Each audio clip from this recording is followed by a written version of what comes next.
धांधली का मामला सामने आते ही नियामक चौकन्ने हो गए। सेबी ने इस मामले को इनसाइडर ट्रेडिंग की तरह ट्रीट करने का प्रस्ताव दे दिया है। ऐसी खबरें भी हैं कि इंफॉर्मेशन टेक्नोलॉजी की मदद से सेबी फ्रंट रनिंग के केसेस को पकड़ने में मदद ले सकती है। अब बड़ा सवाल यह है कि ऐसे में निवेशक क्या करें, उनके हित कितने सुरक्षित है, साथ ही रेगुलेटर और कंपनी की जवाबदेही कैसे बढ़ेगी और इसे कैसे सुनिश्चित किया जाए। तो moneyfront.in के को-फाउंडर और सीईओ मोहित गंग हैं मेरे साथ इन सवालों का जवाब देने के लिए। समझते हैं मोहित से ही। मोहित, स्वागत है आपका मनी 9 में। सबसे पहले तो म्यूचुअल फंड हाउसेस में ऑल इज नॉट वेल ये मैसेज गया, कर्मचारियों की साठगांठ की हवा उड़ती रही है, लेकिन इस बार दो फंड मैनेजर, मतलब जो दो टॉप मैनेजमेंट के लोग हैं, वो सस्पेंड हुए हैं। सेबी को जो है एक्सिस म्यूचुअल फंड ने अपनी जांच भी सौंप दी है। क्या इस तरह के मामलों को पकड़ने का कोई ठोस मैकेनिज्म नहीं है क्या? मतलब ये सब चल रहा है, सबको पता है, लेकिन पकड़ में कोई नहीं आ रहा था, इसलिए बात जो है वो आई गई हो जाती थी। हाय प्रियंका, देखिए, होता ये है कि ये जो फ्रंट रनिंग का मामला है ये बहुत ही मुझे बहुत पेचीदा मामला होता है। इसे पकड़ना इतना आसान नहीं होता है, क्योंकि आप ये समझिए कि जब किसी फंड मैनेजर को किसी स्कीम में कोई स्टॉक खरीदना है तो वो अपने डीलर के पास जाता है और वो बोलता है डीलर को कि भाई ये XYZ स्टॉक है, इसका ये मेरा प्राइस का रेंज है, इस प्राइस पे मैंने इसको स्पॉट किया है, आप इसको लेना शुरू कर दीजिए स्कीम में, राइट। और फंड मैनेजर्स की क्वांटिटी जो होती है वो बहुत बड़ी होती है, बहुत बड़ी मात्रा में वो करोड़ों रुपए के ट्रांजैक्शंस करते हैं और बहुत बड़ी क्वांटिटी में स्टॉक को उठाते हैं।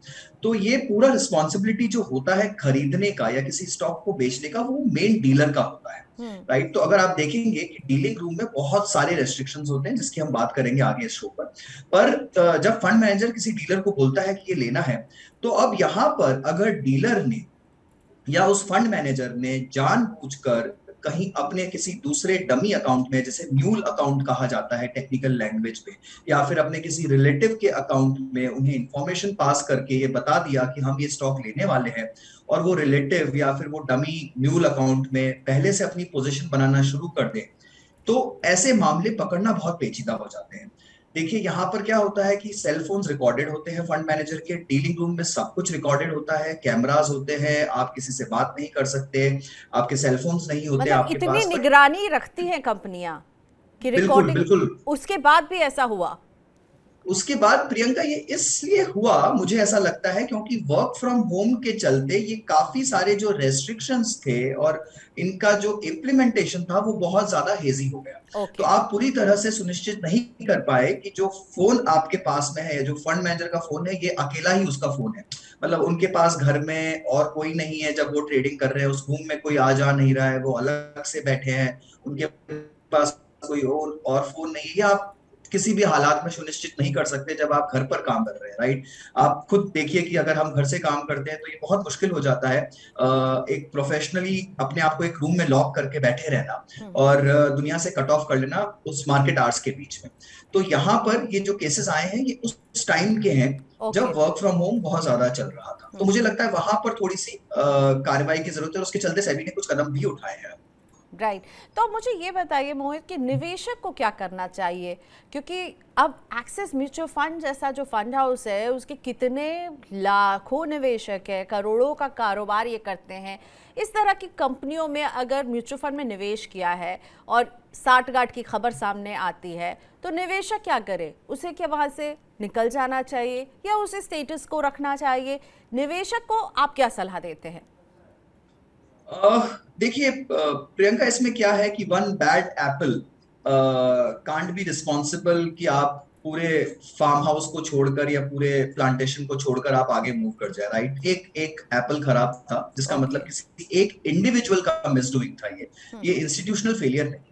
यहाँ पर ऐसा नहीं हुआ है कि कुछ बहुत बड़ा प्रोसेस लैब सामने आया है या फिर कुछ बहुत बड़ी तौर पे आपकी पूरी टीम मिली हुई है या कुछ इस तरह के बहुत बड़े घपले हुए हैं, वो सब नहीं हुआ है। अब कोई इंडिविजुअल अगर कहीं पर कुछ फ्रॉड कर लेता है या कुछ इलडूइंग कर लेता है तो उसको कंट्रोल करना बहुत मुश्किल हो जाता है प्रियंका। चाहे आप कितने भी रूल्स बना लें, रेगुलेशंस बना लें, कैमरा लगा लें, बट अगर किसी को कहीं पर कुछ चोरी करनी है या कहीं से कुछ रास्ता निकालना है तो वो निकाल ही लेता है, राइट। तो यहाँ पर एक इंडिविजुअल का मिसबिहेवियर था, मिसडेमिनर था, उसके चलते मुझे लगता है कि निवेशकों को चिंता की कोई बात नहीं है। एक्सिस बहुत ही बड़ा फंड हाउस है, इंडिया के टॉप 10 फंड हाउसेस में इसका शुमार होता है। बहुत ज्यादा एयूएम ये लोग मैनेज करते हैं। इनफैक्ट जो सीईओ और वहां की जो मैनेजमेंट टीम है, उन्होंने प्रोएक्टिवली यहाँ पर कदम उठाए और इंक्वायरी बिठाई और सेबी को रिपोर्ट भी किया, और अब तो इन्होंने टर्मिनेट भी कर दिया है। After the initial inquiry report उन्होंने दोनों फंड मैनेजर्स को टर्मिनेट भी कर दिया है। तो उन्होंने बहुत क्विकली स्टेप्स उठाए, बहुत जल्दी सुनिश्चित किया कि एक अच्छे मेजर्स इंप्लीमेंट कर दिए जाए।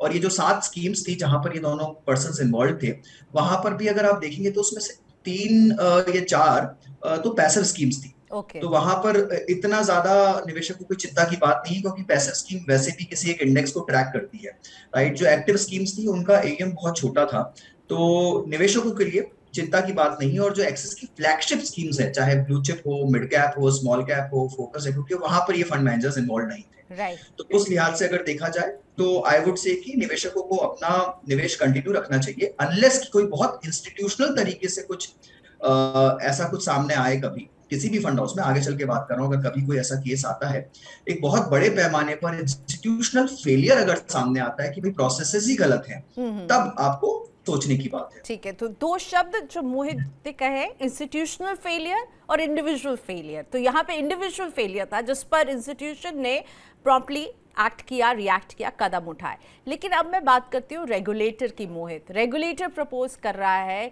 कि इस पर इनसाइडर ट्रेडिंग की तरह एक्शन होना चाहिए, क्योंकि झलक तो मिल ही रही इनसाइडर ट्रेडिंग की।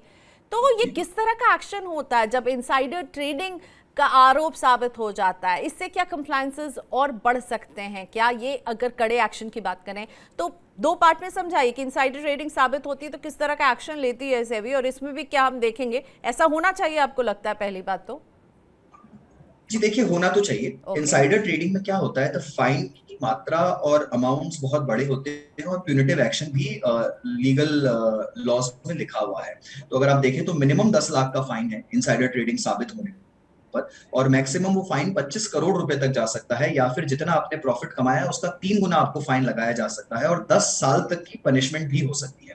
हालांकि इन द सेम ब्रेथ मैं ये भी कहना चाहूंगा कि इंडिया में इनसाइडर ट्रेडिंग और कहीं पर भी ग्लोबली इनसाइडर ट्रेडिंग के केसेस प्रूव करना बहुत मुश्किल हो जाता है, बिकॉज बहुत फाइन लाइन होती है यहाँ पर। हालांकि जितने ज्यादा आप प्यूनिटिव मेजर्स लगाएंगे, जितना ज्यादा आप यहाँ पर क्या बोलते हैं रेस्ट्रिक्शंस लगाएंगे, उतना ही डेटरेंट एक तय होता है। जितने बड़े पनिशमेंट्स होंगे, एक डेटरेंट बनता है फंड मैनेजर्स के जहन में, ट्रेडर्स के जहन में कि यार कल को कुछ गलत हो गया या गलत कर दिया तो बहुत बड़ा अमाउंट का फाइन लग सकता है या इम्प्रिजनमेंट भी हो सकता है। तो मेरे लिहाज से वो आना बहुत जरूरी है कि लॉ में इस तरह के प्रोविजंस हो कि ऐसे जैसे ही केस साबित हो वहां पर प्यूनिटिव एक्शन, मॉनेटरी फाइन्स तो होने ही चाहिए कड़े से कड़े, और साथ में कहीं ना कहीं इम्प्रिजनमेंट का भी प्रोविजन होना चाहिए। ये एक बहुत बड़ा डेटरेंट के जैसे एक्ट करता है, और मेंटली आई थिंक जब लोग काम करते हैं उसके साथ में तो थोड़ा सा सोच समझ के और संभल कर काम करते हैं। तो अभी क्या इस तरह के प्यूनिटिव मेजर्स नहीं थे म्यूचुअल फंड इंडस्ट्री में? देखिए प्रियंका, सेबी की पावर्स में आता है कि वो फाइन लगा सकते हैं यहाँ पर। हालांकि मैं श्योर नहीं हूँ कि प्यूनिटिव मेजर्स किस तरह से यहाँ पर निर्धारित हुए हैं फ्रंट रनिंग के केसेस में। बिकॉज फ्रंट रनिंग में भी क्या है कि आपको ये प्रूव करना होगा कि एक इंफॉर्मेशन ट्रेडर के द्वारा या फंड मैनेजर के द्वारा किसी बड़े इंस्टीट्यूशनल ब्रोकर को गई और उन्होंने ठीक म्यूचुअल फंड के खरीदने से पहले वो शेयर खरीदे या बेचने से पहले उन्होंने अपनी बुक्स में वो शेयर बेचे और उससे कितना मुनाफा हुआ। तो ये बहुत मुश्किल है काफी हद तक इसको। लेकिन तो आप कह रहे हैं कि जो इनसाइडर ट्रेडिंग की तरह सेबी ने अपने प्रपोजल लेटर में कहा है वो सही दिशा में कदम होगा। और किस तरह के कदम उठाए जा सकते हैं मोहित, जिससे कि म्यूचुअल फंड इंडस्ट्री में पारदर्शिता आए और एक निवेशक सुरक्षित महसूस करे कि उसके हितों का ख्याल रखा जा रहा है? देखिए, यहाँ पर सेबी, मुझे ऐसा लगता है बहुत जल्दी एक वाइट पेपर लेके आने वाली है, या फिर आप कह लीजिए सेबी का एक बहुत जल्दी कुछ पेपर आने वाला है। ऐसा इंडस्ट्री में अटकलें लगाई जा रही है जहां पर जो नियम है अभी फंड मैनेजर्स के चलते वो बहुत स्ट्रिक्ट हो जाएंगे। जैसे एक नियम सेबी ने लागू कर दिया है ऑलरेडी, वो कि अब फंड मैनेजमेंट से जुड़े हुए लोगों को, क्रिटिकल लोगों को वर्क फ्रॉम होम नहीं मिलेगा। तो आई थिंक कहीं ना कहीं रेगुलेटर ने इस बात को स्वीकारा है कि वर्क फ्रॉम होम के चलते थोड़ी सी जो रूल्स में रिलैक्सेशन आई है या फिर जिस आसानी से रूल्स को मैनिपुलेट किया जा सकता था वो हुआ है कहीं ना कहीं, तो उन्होंने इसे पूरी तरह से बंद कर दिया है। जैसा मैंने आपको बोला थोड़े टाइम पहले, साल डेढ़ साल पहले ही एक और रेगुलेशन आया था कि आप अपने पर्सनल फोन्स यूज नहीं कर सकते हैं, पूरी तरह से जो आपका कंपनी का फोन होता है वो भी रिकॉर्डेड होता है। अभी शायद इस हद तक रेगुलेशन जा सकते हैं कि आप जब नोट्स लेंगे किसी कंपनी से तो वो हर एक एक घंटे या कुछ स्लॉट्स में रिपोर्ट होने पड़ेंगे, आपको स्टेशनरी भी ऑफिस की यूज करनी है, आपको सब कुछ रिकॉर्ड करना है। तो बहुत ज्यादा कंप्लायंट होने वाला है और बहुत ही स्ट्रिक्ट होने वाला है ये मामला, और सेबी की तरफ से और बहुत सारे स्ट्रिक्ट रेगुलेशंस आने वाले और आने भी चाहिए। देखिए, आप जब पब्लिक मनी से डील करते हैं और रिटेल निवेशकों से साथ में आप डील करते हैं, लाखों करोड़ों निवेशक, उनकी छोटी छोटी जमा पूंजी, तो आपको चाहिए कि highest standards of integrity has to be followed. जैसा कि कहा जाता है, कहावत है Priyanka, Caesar's wife has to be above suspicion, and it goes without saying कि अगर आप उस तरह के पब्लिक मनी को हैंडल करते हैं तो you can not leave any room for any suspicion. Right, और ऐसे टाइम में जब लोग समझ रहे हैं कि आप इक्विटी में पहुंच सकते हैं म्यूचुअल फंड के जरिए, हमने देखा है कितनी ज़्यादा तादाद में मार्केट स्लो रहा हो या जो रहा हो, सिप की तादाद बढ़ी है, लोगों का म्यूचुअल फंड में विश्वास बढ़ रहा है, तो ऐसे में और कड़े कदम की ज़रूरत है। और बिल्कुल सही कहा मोहित कि यहाँ पर इससे मुझे लगता है निवेशकों का हौसला, कॉन्फिडेंस भी बढ़ेगा। अब कुछ सवाल जो हमारे दर्शक हमें भेज रहे हैं पर्सनल फाइनेंस से जुड़े हुए, मैं वो आपके सामने रखना चाहूँगी मोहित। पहला सवाल मैं ऋषि शर्मा का लेकर आती हूँ। ऋषि की उम्र है 38 साल और इनकी 6 साल की बिटिया है जिसके हायर एजुकेशन के लिए वो म्यूचुअल फंड में निवेश करने की सोच रहे हैं। लगभग 10 साल का वक्त है ऑलमोस्ट, इनका कहना है। और किस तरह के मुझे फंड चुनने चाहिए, हर महीने अभी 10,000 रुपए का निवेश शुरू करना चाहते हैं, यानी सिप करना चाहते हैं। बच्चे की हायर एजुकेशन एक गोल जिसके लिए अच्छा खासा वक्त है, आप क्या सलाह देंगे? ऋषि जी, वैसे आप थोड़ा सा लेट हैं, बट फिर भी इतने लेट नहीं हुए कि आप एक अच्छी जमा पूंजी इकट्ठा ना कर पाए। आप जल्दी से जल्दी अपनी बिटिया के लिए हायर एजुकेशन गोल को निर्धारित कर कर, चाहे वो 16 साल पर, 18, 20, उन्हें जिस जिस एज में जितने रकम की जरूरत पड़ सकती है उस तरह से आप पहले तो अपना गोल निर्धारित करिए। देखिए, म्यूचुअल फंड की सलाह मैं आपको दूंगा और अभी आपको मैं कुछ फंड्स के नाम भी बताऊंगा, बट उससे पहले मैं ये कहना चाहूंगा कि गर्ल चाइल्ड के लिए, अगर वो 10 साल से छोटी है तो सुकन्या समृद्धि अकाउंट आप जरूर खुलवाएं। आप जहां तक हो सकता है कोशिश करिए कि 10,000 में से 5,000 रुपए आप एटलीस्ट सुकन्या समृद्धि अकाउंट खुलवाकर उसमें आप निवेश करिए अपनी बेटी के लिए, तो वो ज्यादा अच्छा रहेगा। ये इसलिए मैं बोल रहा हूँ क्योंकि 10 साल की बाद की उम्र अगर हो गई तो फिर आप ये अकाउंट नहीं खुलवा पाएंगे, तो पहले आप वो करवा लीजिए। और 5,000 रुपए का आप SIP करिए। आप एक लार्ज कैप और एक फ्लेक्सी कैप फंड से आप शुरू करिए। लार्ज कैप में आप किसी इंडेक्स फंड का चुनाव कर सकते हैं, यहाँ पर आप ICICI निफ्टी इंडेक्स फंड ले सकते हैं। और फ्लेक्सी कैप में आप आदित्य बिरला सन लाइफ फ्लेक्सी कैप या UTI फ्लेक्सी कैप फंड का चुनाव कर सकते हैं। तो ये दो फंड के अंदर में आप 2,500 रुपए और 5,000 रुपए आप सुकन्या समृद्धि में शुरू कर सकते हैं। जैसे जैसे आप रकम को बढ़ाइए, देखिए 10,000 रुपए सफिशिएंट नहीं रहेंगे 10 साल में एक अच्छी एजुकेशन के गोल को पाने के लिए, तो आप जब जब ये रकम को बढ़ाएं तब आप म्यूचुअल फंड के एलोकेशन को और बढ़ा सकते हैं। सुकन्या समृद्धि आप एक बार अकाउंट जरूर शुरू कर लीजिए और उसकी शुरुआत कर दीजिए। ठीक है, तो सुकन्या समृद्धि में तो टैक्स का भी फायदा आपको मिल जाएगा ऋषि, और आप साथ में म्यूचुअल फंड में इस 5,000 रुपए को डिवाइड कीजिए। 5,000 सुकन्या समृद्धि, 5,000 म्यूचुअल फंड में डालेंगे जिसको आप 2,500 की सिप कीजिए और इसे बढ़ाते रहिएगा। और जब बढ़ाएंगे तब आप फ्रेश एडवाइस जरूर लीजिएगा। श्रद्धा सहगल जी का अब सवाल मैं लेकर आती हूँ। श्रद्धा की उम्र है 25 साल, पुणे में रहती हैं। बोल रही हैं कि मैंने अभी अभी नौकरी शुरू की है और मुझे एक आईफोन खरीदना है। अब ये एक बड़ी परचेज है, इसके लिए क्या मैं पर्सनल लोन लेकर के एक आईफोन खरीदूं या फिर क्रेडिट कार्ड से खरीदूं? आप क्या सलाह देंगे मोहित? एक बिग परचेज अगर किसी को करना है तो personal loan versus credit card.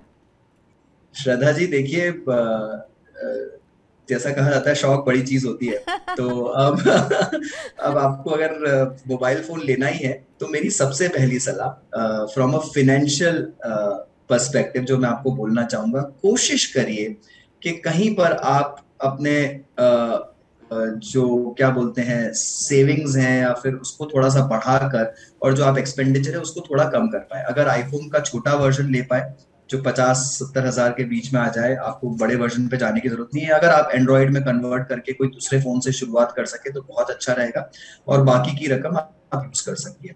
देखिए, मैं किसी भी हालत में एज अ फाइनेंशियल पर्सन आपको ये सलाह नहीं दे सकता कि आप पर्सनल लोन लीजिए और क्रेडिट कार्ड पे लोन लीजिए। ये इतने ज्यादा घातक विकल्प है जिसकी आप मतलब जिसकी आप कल्पना भी नहीं कर सकती। इतना ज्यादा हाई लोन होता है। पर्सनल लोन पे आप 14 से 16% लोन लेंगे, और क्रेडिट कार्ड लोन तो 24 से 36% पर जाते हैं, राइट। तो यहाँ पर स्ट्रिक्ट नो है from a personal finance angle कि आप इतने हाई कॉस्ट के लोन लीजिए और उस पर ईएमआई भरिए। जो 1 लाख का फोन है, जब तक आप लोन चुकाएंगे उसका कीमत आपका 1.5 लाख का हो जाएगा, और वो फोन चलेगा आपका 1 से 2 साल मैक्सिमम बेसिकली, एंड आपको बदलने की जरूरत आ जाएगी, राइट। सो इतना हाई एक्सपेंडिचर आपको नहीं करना चाहिए। कोशिश करिए जितना आप एक मुश्त लमसम अमाउंट में इन्वेस्ट कर सकिए उतने अमाउंट का फोन लीजिए। मैं आपको रोकूंगा नहीं, बेझिझक होकर स्पेंड करिए। I think that's why we all earn money. But अगर आप 25,000 रुपए, 30,000 रुपए, 40,000 रुपए, जितना भी आपके पास में सेविंग्स है, पूरी तो मत डालिएगा प्लीज, थोड़ा इमरजेंसी कॉर्पस रखिएगा। बट आप जितना लमसम पे कर सकती हैं आप प्लीज जाइए और उतने का आप फोन ले लीजिए, ठीक है। बट लोन लेकर मत लीजिए प्लीज। ओके, सो मोहित, क्या मैं रैप अप कर दूं? By what you can afford. Absolutely. Okay, Absolutely. Thank you so much Mohit, आज आपने वक्त निकाला मनी 9 के लिए। फिर मुलाकात होती है, आज के लिए धन्यवाद आपका। Thank you. Thank you.